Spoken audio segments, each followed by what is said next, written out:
Good morning class आज accountancy में हम cash flow statement chapter discuss कर रहे थे। कैश फ्लो स्टेटमेंट चैप्टर में क्वेश्चन नंबर फर्स्ट हमने अगर फॉर्मेट याद कर लिया है तो ये क्वेश्चन हमारे लिए बहुत सिंपल हैं। अगर फॉर्मेट याद नहीं किया तो ये चैप्टर आपको बिल्कुल भी क्लियर नहीं होने वाला, बिल्कुल भी समझ में नहीं आएगा। हाँ, अगर फॉर्मूला लर्न है तो ये चैप्टर बहुत ईजी है और ईजिली समझ में आ जाएगा। तो सबसे पहले identify the transaction as belonging to operating activity, investing activity, financing activity and cash equivalent. अब इन सब में हमें आइटम्स दे रखे हैं, ABCDEF सारे आइटम्स दे रखे हैं, बट इन सब में हमें आइडेंटिफाई क्या करना है? ऑपरेटिंग, इन्वेस्टिंग, फाइनेंसिंग और कैश फ्लो। आप या तो वन साइड में ही बना लीजिए ऑपरेटिंग एक्टिविटी, डेट लाइन खींचिए, फिर लिखिए investing activity, then financing activity, then cash equivalent, या फिर अलग अलग करके बना लीजिए जैसे मैंने इसमें बनाया है। अदरवाइज़ एक पेपर में भी आप बना लेंगे, वो भी सही है। ऑपरेटिंग एक्टिविटी में हमारी क्या क्या चीज़ें आती हैं? अगर हमें लर्न है अच्छे से तो जितने भी हमारे कैश सेल ऑफ गुड्स हैं जो हमने कैश में सेल करे, क्योंकि जितने हैं ये ऑपरेट एक्सपेंसेस हैं तो ये हमारे ऑपरेटिंग एक्टिविटी में आएंगे। Cash receive against revenue and services, ये हमारा ऑपरेटिंग में आएगा।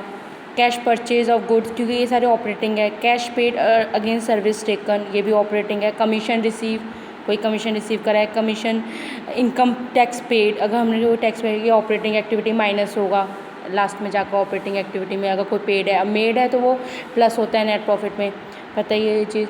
कैश रिसीव फ्रॉम डेटर्स, अगर हमने कोई कैश रिसीव करा है डेटर से, या कैश पे करें क्रेडिटर्स को, तो ये सारे हमारे क्या हो गए? क्योंकि अगर हमारी एसेट्स बढ़ रही होती हैं, इंक्रीज़ इन एसेट तो सब्ट्रैक्ट, डिक्रीज़ इन एसेट तो प्लस, और increase in liability plus, decrease in liability subtract. Operating में ही आती हैं सारी चीज़ें, जितने भी एसेट से रिलेटेड हैं, करंट एसेट से या करंट लाइबिलिटी से रिलेटेड, तो ये सारे हमारे ऑपरेटिंग में चले जाएंगे। फिर आती है इन्वेस्टिंग की बात। इन्वेस्टिंग एक्टिविटी में क्वेश्चन में देख लेते हैं, जितने भी आइटम्स हैं उनमें सर्च करते हैं। इन्वेस्टिंग में हमारा पेटेंट परचेज, कोई भी चीज़ हमने परचेज़ करी, फिक्स एसेट परचेज जब कर रहे हैं, या परचेज ऑफ शेयर्स,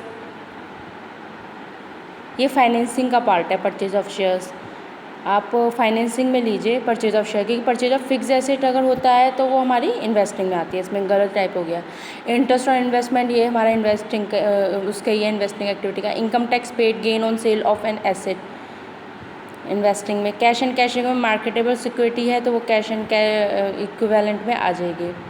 अब हम बात कर लेते हैं एक बार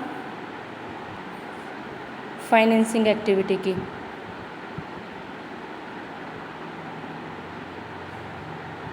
सारी इन्वेस्टिंग एक्टिविटीज़ हैं ये। फाइनेंसिंग एक्टिविटीज़ में हमारे जितने भी बैंक ओडी है, या प्रोसेस इशू ऑफ डिबेंचर्स हैं, परचेज या सेल हो रही है डिबेंचर के बीच, तो वो हमारी फाइनेंसिंग में। Repayment of long term loan, redemption of debenture, interest on debenture, ये सारी चीज़ें हमारी फाइनेंसिंग में आ जाएगी। और मार्केटेबल सिक्योरिटी हमारी कैश एंड कैश इक्विवेलेंट। तो ये क्वेश्चन हमारे यहीं पे क्लियर हो गया। अब नेक्स्ट क्वेश्चन हम देख लेते हैं। Following the extract from the balance sheet of MAH limited as at 31 March 2019, जिसमें पर्टिकुलर्स 31 मार्च 2019 और 31 मार्च 2018 की दे रखी है बैलेंस शीट, जिसमें प्रॉफिट एंड लॉस दे रखा है। 19 में हमारा 10 लाख का हुआ है, 18 में हमारा 5 लाख का था। मीन्स हमें क्या हुआ? Net profit. डिविडेंड पेड की बात करें तो करंट ईयर का 50,000 है, प्रीवियस ईयर का डैश कुछ भी नहीं है। अब एडिशनल इन्फॉर्मेशन की बात करें तो propose dividend for the year 31 March 2018 and 19, propose dividend दे रखा है हमें 4 लाख एंड 5 लाख का। जब हमें propose dividend 4 lakh and 5 lakh का दे रखा है तो प्रपोज डिविडेंड का मैटर क्या होता है ये सुन लीजिए। प्रपोज डिविडेंड मतलब होता है प्रपोज करना डिविडेंड, आपने की ऑफर रखा है डिविडेंड देने का, प्रपोज करा है डिविडेंड। जैसे कि एक एग्जांपल हम की बात कर लेते हैं, जैसे हमें 2019 का प्रपोज डिविडेंड है, हमने प्रपोज़ करा, हमने सोचा है, डिसाइड किया है कि हमें 30,000 रुपीज़ देने हैं किसी पर्सन को, प्रपोज डिविडेंड में है उसके। तो ये हम पे प्रपोज़ करा है हमने 19 में, लेकिन हम पे कब करेंगे? 20 में। 20 में जाएगा इसका पैसा, क्योंकि प्रपोज्ड है, मतलब नेक्स्ट ईयर हम देते हैं पैसा जो भी हमारा प्रपोज डिविडेंड का होता है।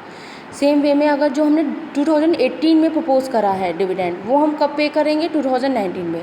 2019 हमारा क्या है? Current year. तो हम जो डालते हैं प्रपोज डिविडेंड वो हम डालते हैं करंट ईयर है, लेकिन होता पैसा लास्ट ईयर का है। तो ऐसे 2018 का अगर कोई प्रपोज डिविडेंड है फाइनेंसिंग एक्टिविटी में तो सब्ट्रैक्ट हो जाएगा और ऑपरेटिंग में ऐड कर देंगे। फाइनेंसिंग एक्टिविटी जब हम लेंगे तो उसमें हम सब्ट्रैक्ट दिखाएंगे, क्योंकि वो जो 18 का पैसा होता है वो होता 19 का है, क्योंकि 18 में जो आपने प्रपोज़ करा है वो 19 में पे करोगे, करंट ईयर का है, तो वो आप पैसा कब पे करोगे 19 में, तो ऑपरेटिंग में वो ऐड होगा, फाइनेंसिंग में वो सब्ट्रैक्ट होगा। क्वेश्चन देख लेते हैं। पर्टिकुलर्स सॉल्यूशन इसका ऐसे होगा, पर्टिकुलर्स बनाएंगे, अमाउंट बनाएंगे, profit, net profit, profit as per statement of profit and loss 10 lakh का था, फिर 5 लाख का, तो हमें प्रॉफिट हुआ है। अगर हमारी लॉस होता तो हम सब्ट्रैक्ट का साइन लगाते। ऐड करेंगे इसमें प्रपोज डिविडेंड करंट ईयर का, करंट ईयर से मतलब है 2018 का, लेकिन पे हम कब कर रहे हैं 19 में, तो वो माना प्रपोज 19 में जाएगा, क्योंकि पे हम 19 में कर रहे हैं लेकिन है वो 18 का, तो 4 लाख। तो हमारा ये profit before tax and extra ordinary item, और कुछ इसमें था नहीं, ना ऑपरेटिंग थी, ना इन्वेस्टिंग थी, ना फाइनेंसिंग थी। अब आती है क्वेश्चन 6 की बात। Following is the extract from the balance sheet of G limited, particulars 31st March 2019 and 31st March 2018. Equity share and capital 8 lakh 8 lakh. Preference share capital 6 lakh 6 lakh. Surplus balance in statement of profit and loss 7 lakh 20,000 and 4 lakh. Unpaid dividend 20,000 and dash, previous year में कुछ भी नहीं है। अब additional information की बात करें, propose dividend on equity shares 17 to 18 and 18 to 19, मतलब प्रपोज डिविडेंड की बात है, मीन जो हमने 17 से 18 में प्रपोज किया होगा वो हमने 18 से 19 में पे किया होगा, 18 से 19 में हम 19 से 20 में करेंगे, तो उसकी हमें कोई बात ही नहीं। 2 लाख रुपीज़ हमें लेने नहीं, 1,60,000 का ही हम ट्रीटमेंट करेंगे। अब an internet dividend 40,000 on equity shares, से प्रपोज डिविडेंड में होता है ये प्रोसेस। बाकी कैलकुलेट करना है net profit before tax and extraordinary item. सबसे पहले हम सॉल्यूशन में particular amount statement profit and loss account बनाएंगे, मतलब देखेंगे हम प्रॉफिट एंड लॉस में क्या हो रहा है। इक्विटी हमें प्रेफरेंस शेयर कैपिटल दे रखे हैं, प्रॉफिट एंड लॉस में हाँ 7,20,000 के 19 में है, 4 लाख, मतलब हमें प्रॉफिट हुआ है। प्रॉफिट हुआ है कितने का, माइनस करके देखेंगे, प्रॉफिट हमें हुआ है 3,20,000 का। जो प्रपोज डिविडेंड करंट ईयर का मीन्स लास्ट ईयर का माना वो करंट ईयर में जाएगा 1 लाख से, क्योंकि हम पे कब करते हैं, नेक्स्ट ईयर पे करते हैं। जैसे 19 में आपने कोई प्रपोज डिविडेंड ऑफर किया है 20 में पे करोगे, 18 में ऑफर किया है 19 में पे करोगे, तो 19 क्या माना जाएगा, करंट ईयर, क्योंकि बैलेंस शीट कब की बना रहे हो 18 to 19 की। उसके बाद प्रपोज डिविडेंड में आप ऐड कर दोगे जो भी आपका प्रपोज डिविडेंड होगा। प्रेफरेंस डिविडेंड का आप देखो, प्रेफरेंस डिविडेंड दे रखे हैं इसमें 10% से प्रेफरेंस डिविडेंड दे रखे हैं 6 लाख के, तो इसका 10% निकाल दोगे करंट ईयर का, क्योंकि करंट ईयर के जितने भी अमाउंट होते हैं हम वो पे में करते हैं, वो ऐड होते हैं ऑपरेटिंग में, तो ये सारी चीज़ें हमारी ऐड हो जाएगी। Propose dividend, propose preference dividend current year 10% निकाल के, फिर उसके बाद ऐड करेंगे propose preference dividend current year का, प्रेफरेंस शेयर्स भी दे रखे हैं तो इसका भी करंट ईयर का निकालेंगे हम।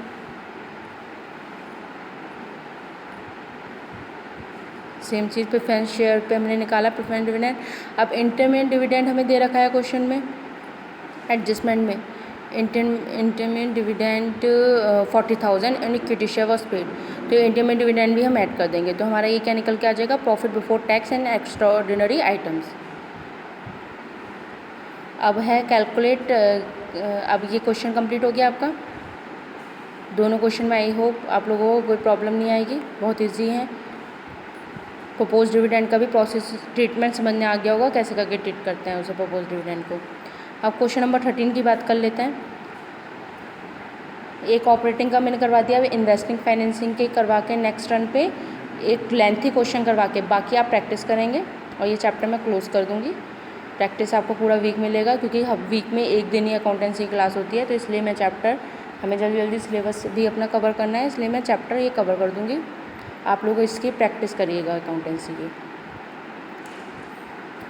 जितने हो सके। आज 13 तक हो ही गए हैं, फिर मैं आपको कुछ होमवर्क लिख के दूँगी नेक्स्ट टर्न पे, और नेक्स्ट टर्न पे आपका ये चैप्टर मैं कवर कर दूँगी। 5 to 10 क्वेश्चन हम डिस्कस करेंगे, जिसमें हम इन्वेस्टिंग, फाइनेंसिंग एंड तीनों में कैसे कैलकुलेट करते हैं आप, ऑपरेटिंग, इन्वेस्टिंग या फाइनेंसिंग एक्टिविटी कैश फ्लो में। इजी चैप्टर है, फॉर्मेट बेस्ड है, सारा फॉर्मेट लर्न होगा तो बहुत ईजिली आ जाएगा। 3, 4, 10, 15 क्वेश्चन हम उसके डिस्कस कर लेंगे, तो ओवरऑल हमारे 40 क्वेश्चन डिस्कस हो जाएंगे कैश फ्लो के। आपके 60 क्वेश्चन ओवरऑल हैं पूरी बुक में, कैश फ्लो स्टेटमेंट चैप्टर में 40 हम डिस्कस कर चुके हैं, बाकी आपका होमवर्क रहेगा।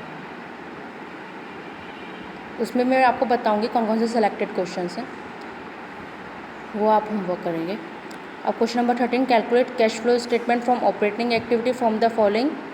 अब cash flow statement operating activity का आपको प्रिपेयर करना है, जिसमें प्रॉफिट आपने अर्न करा है 7 लाख, डेप्रिसिएशन फिक्स एसेट पे 40,000, goodwill amortise 20,000, gain on sale of land 90,000, appropriation profit toward general reserve 60,000।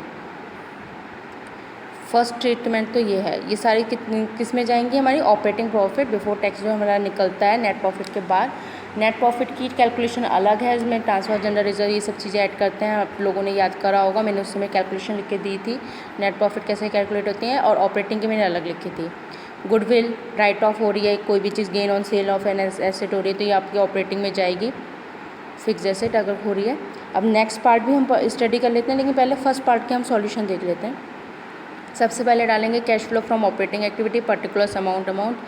अगर हमारा प्रॉफिट एंड लॉस देखेंगे तो प्रॉफिट एंड लॉस से हमारा जो प्रॉफिट दे रखा है वो 7 लाख का है। ट्रांसफ़र ऑफ जनरल रिजर्व 60,000 का ऐड हो जाएगा। Profit before tax and extraordinary items जितने हैं वो हमारे 7,60,000 के हैं। ओवरऑल हमारे जो टोटल करके आ जाएंगे profit before tax and extraordinary items 7,60,000 के। अब इसमें क्या क्या चीज़ें हमारी ऐड होती हैं, डेप्रिसिएशन अगर हो रहा है फिक्स एसेट पे, गुडविल राइट ऑफ हो रही है, एमोटाइज हो रही है मीन्स राइट ऑफ, जितनी भी चीज़ें होती हैं ये हमारी ऐड हो जाएगी। और अगर हमारा डिक्रीज़ हो रहा है प्रीपेड एक्सपेंसेस में तो हमारा वो सब्ट्रैक्ट हो जाएगा। मीन्स हमारी अगर करंट एसेट डिक्रीज़ हो रही होती हैं तो वो हमारी प्लस होती हैं, और अगर इंक्रीज़ हो रही होती है करंट एसेट तो हमारी वो माइनस होती हैं। डिक्रीज़ इंक्रीज़ का हम कैसे देखते हैं, हम ऐसे देखेंगे इसमें डिक्रीज़ इंक्रीज़ का प्रीवियस ईयर से कंपेयर करके। इसमें तो 1 ईयर की दे रखी है, उसमें हम ऐसे करके देखते हैं कि जो हमारा प्रीवियस ईयर होता है उसमें हम कंपेयर करते हैं कि प्रीवियस ईयर में इतना अमाउंट था, करंट ईयर में इतना है, तो इस तरीके से कैलकुलेट करेंगे देन हम लेंगे। ये सेकंड पार्ट में है डिस्कशन। फर्स्ट पार्ट का आपका कंप्लीट हो गया है जिसमें हमारा 7,60,000 आ गया। अब सेकंड पार्ट में हम बात कर लेते हैं। तो following in the position current asset and current liability, means हमें current asset and current liability की दे रखे हैं। ट्रेड पेपर्स हमारा क्या होता है, करंट लायबिलिटी होती है। ट्रेड रिसीवर हमारा करंट एसेट होता है। प्रीपेड एक्सपेंसेस हमारे करंट एसेट्स में आएंगे। तो इसमें closing balance and opening balance की बात है। मीन्स आपका जैसे 2018 में आपका 75 था, 2019 में आपका 50 हुआ। मीन्स 75 से 50 मीन्स आपका क्या हुआ, डिक्रीज़ हुई। डिक्रीज़ क्या हुई, करंट लायबिलिटी। जब करंट लायबिलिटी डिक्रीज़ होती है तो वो हमारी क्या होती है, सब्ट्रैक्ट होती है। करंट लायबिलिटी हमारी डिक्रीज़ होगी तो सब्ट्रैक्ट होगी, तो डिक्रीज़ तो वो सब्ट्रैक्ट कर दी हमने।